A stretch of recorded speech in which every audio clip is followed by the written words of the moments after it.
What else would we be wearing? That's what pagans wore. That's what we wore before we were Christians.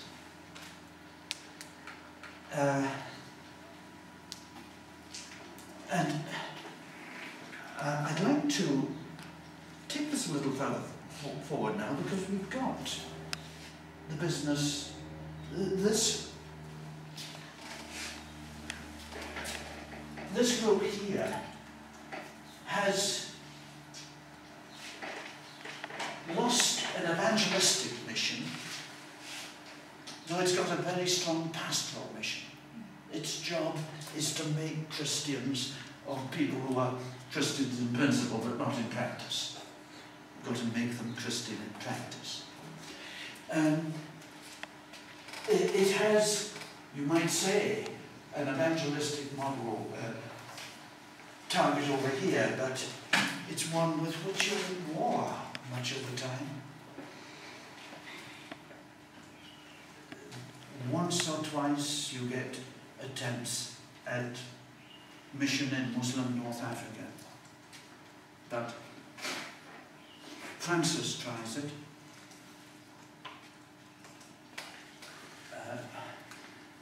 Not surprisingly, it's in Spain, where people were in touch with Muslims, that real mission thinking starts.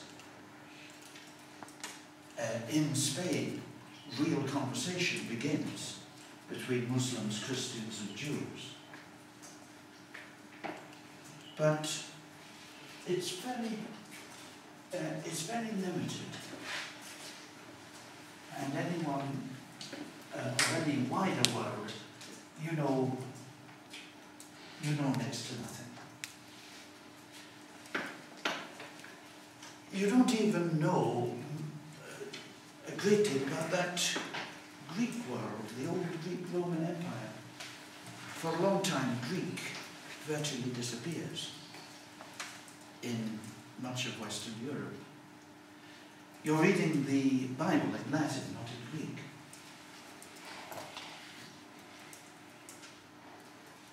You're not reading, as Justin did, Plato and Aristotle, because those writers are in Greek, and it's a long time before you have Latin translations of them. How do you eventually meet the Greek language? You meet the Greek writers first in Spain through Muslim sources.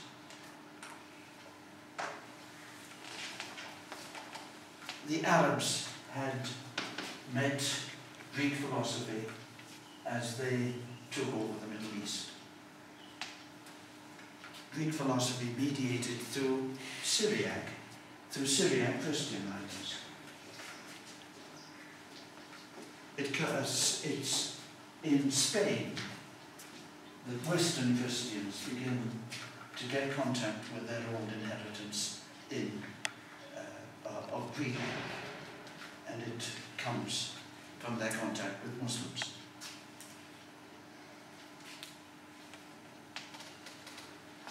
And it produces an intellectual revolution. It, first of all, brings Greek philosophy in, and then, of course, it brings Greek texts in. It's not an accident that the great motivating figure in the Reformation, Martin Luther, was a professor of Bible in the new science of dealing with biblical texts.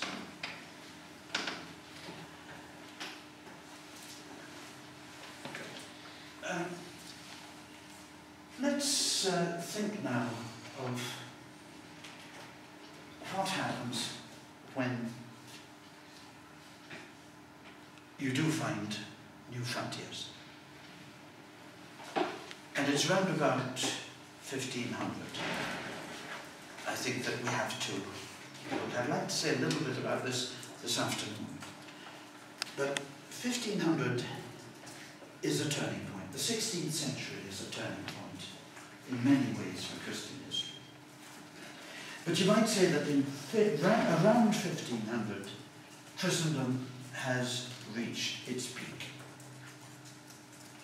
It's reached its peak geographically because the last pagan peoples in the north of Europe, in the Baltic states and in Finland, become Christian. The last of the tribes, you might say. Still more significant, Spain.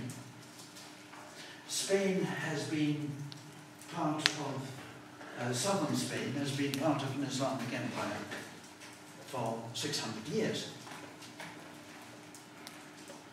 In the 1490s, it is reconquered. Muslim power is broken permanently. Spain becomes fully part of Christendom.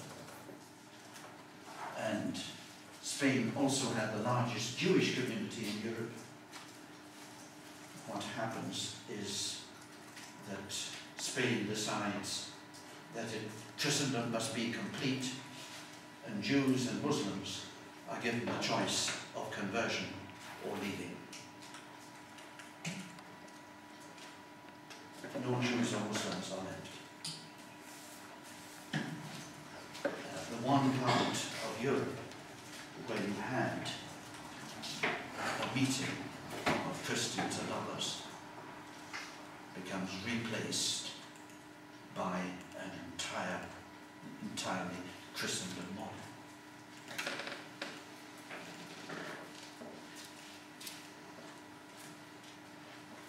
The other way in which Europe has become more Christian than it's ever been before is probably that around 1500 you might say that Christian civilization, that European civilization becomes more fully Christian by 1500 than at any other time.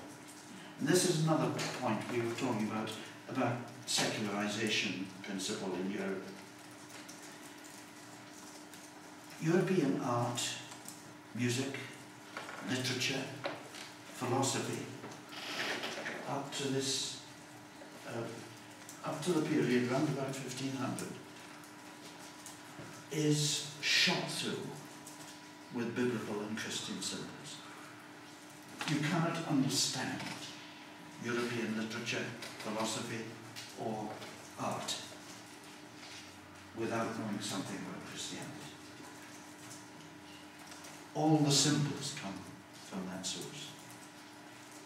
Hundreds of years has produced a symbiosis of European culture with biblical and Christian symbols. It's not to say there's no secular art or secular literature, there is, but the framework is provided by Christian thinking. Is that also the age of recovery of the ancient Greek philosophy? And I think it's called Renaissance. Yes, yes, certainly, certainly the Greek contribution is important, indeed crucial, but it's in a Christian framework. And you've got an encyclopedia of theology, you might say, where the theologians think that they've done it all. We've canvassed all, we know we have the whole of human knowledge. The important questions have all been asked and answered. And philosophy is at the heart of it. You have Christianized Greek philosophy, as you have Christianized art and literature. So, in these two senses, I think, you might say around about 1500, Europe is more Christian than it's ever been before. About the same time, you can say Christianity is more European than it's ever been before. Because so many of the old Christianities of Asia and Africa have by this time disappeared. Or else they have become, many of them are under Muslim rule. There are huge Christian communities in the Middle East and elsewhere living under Christian rule. Christians of Central Asia have virtually died out. There are Christians in Ethiopia, Christians in South India, but very little contact between them and European Christianity. Yes, it does look as though you can call this part of the world Christianity. Christianity on one hand. Christianity over against heathendom. Well, yeah, but heathendom is really down on Islam. Until the world begins to widen as transoceanic shipping enables first the first big seafaring people, the Portuguese, to move further and further down the African coast until they get beyond Muslim Africa and find gold, for instance, in West Africa. And then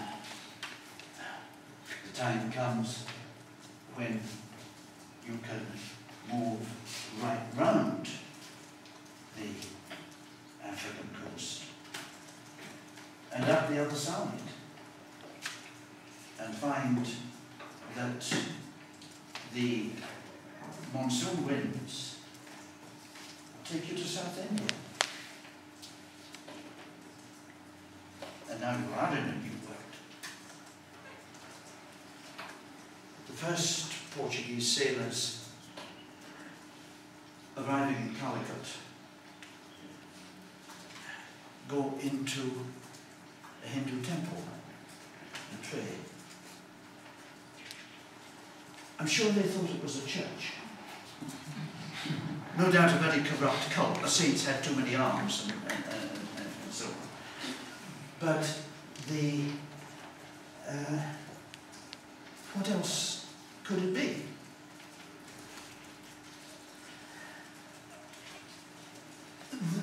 The same winds, of course, will take you further on. And then they find themselves in the land of spices. European food was terribly bland, very tasteless. Spices from the east were extremely expensive because they had to come, of course, right across Asia and through the Muslim lands. So did silks from China. So did all sorts of luxury goods that were highly valued in Europe, but available only at huge prices. Now you are in touch with this unbelievably rich area